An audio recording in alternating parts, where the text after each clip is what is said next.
Herkese salam, kanalımıza xoş gəlmisiniz.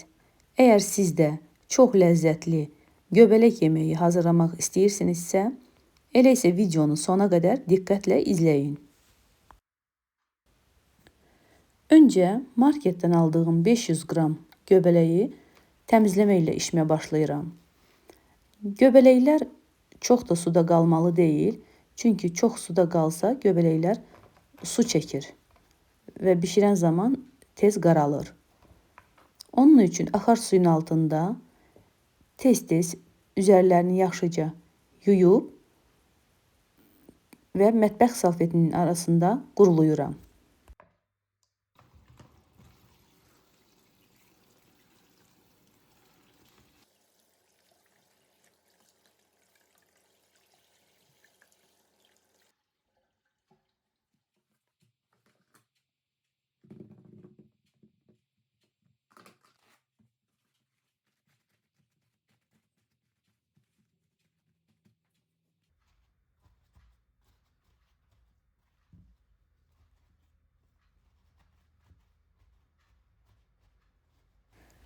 Yaxşıca quruladığım göbələkləri indi isə qabıqlarını bıçaqla təmizləyirəm.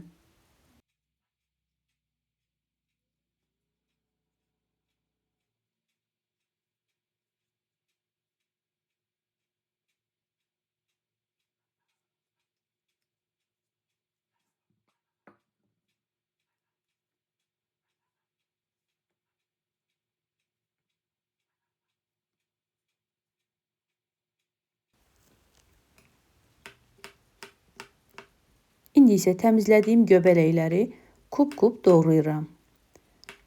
Qalan ərzaqları da mən kub-kub doğradığım üçün göbələkləri də istədim ki, eyni ölçüdə doğrayım.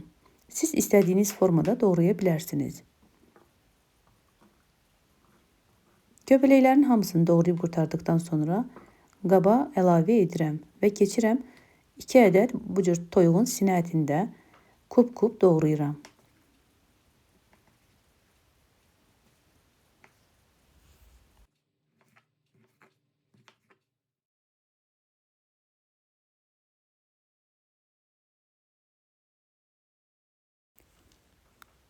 Yeməyə əlavə etmək üçün 4 ədəd orta boy kartof da götürmüşəm. Kartofları da kub-kub doğrayıram.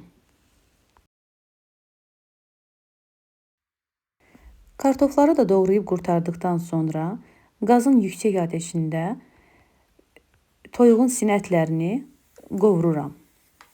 Tavaya yağ əlavə etmədən sinə ətlərini yüksək ateşdə qovururam. Və bir yanda da kiçik bir tavada kartoşkaları bitki yağında qızardıram. Üzərinə duz əlavə edirəm.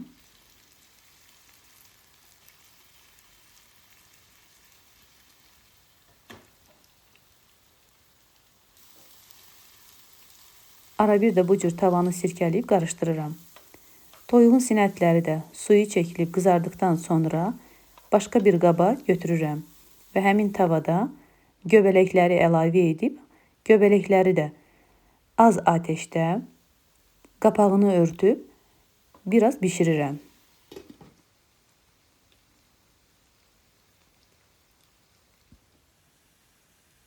Gördüyünüz kimi göbələklər artıq suyunu buraxıb, qarışdırıb, yenidən qapağını örtüb, bir 10-15 dəqiqə bu cür bişirirəm. Suyu çəkildikdən sonra üzərinə əridilmiş kərə yağı əlavə edirəm və toyuğun sinə ətlərini də üzərindən əlavə edirəm. Zövqə görə duz, istiot da əlavə edirəm və qarışdırıram. Qapağını örtüb 5-10 dəqiqədə belə bişirirəm. Sonra isə qarışdırıb üzərinə kənarda qızartdığım kartoşkaları da əlavə edirəm.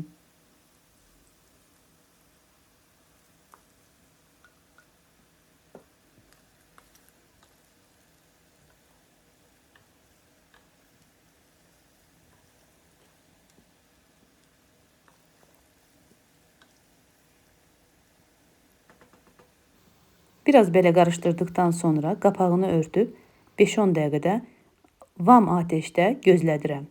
Artıq yeməyimiz hazırdır. Çox ləzzətli bir yemək alınır. Mütləq bu yeməkdən hazırlayın. İnanıram ki, siz də çox bəyənəcəksiniz. Onu da deyim ki, mən bu yeməyə soğan əlavə etmədim. Bizdə ailədə xoşlamadıqları üçün mən əlavə etmədim. Siz əgər xoşlayırsınızsa, mütləq soğan da əlavə edin. Onu da deyim ki, soğansız da çox ləzzətli bir yemək alındı. Hazırlayan hər kəsə nuş olsun. Göz haqqınızı halal edin. Videom əgər xoşunuza gəldisə, mütləq bəyənməyi unutmayın. İzlədiyiniz üçün hər birinizə çox təşəkkür edirəm. Sağ olun, var olun.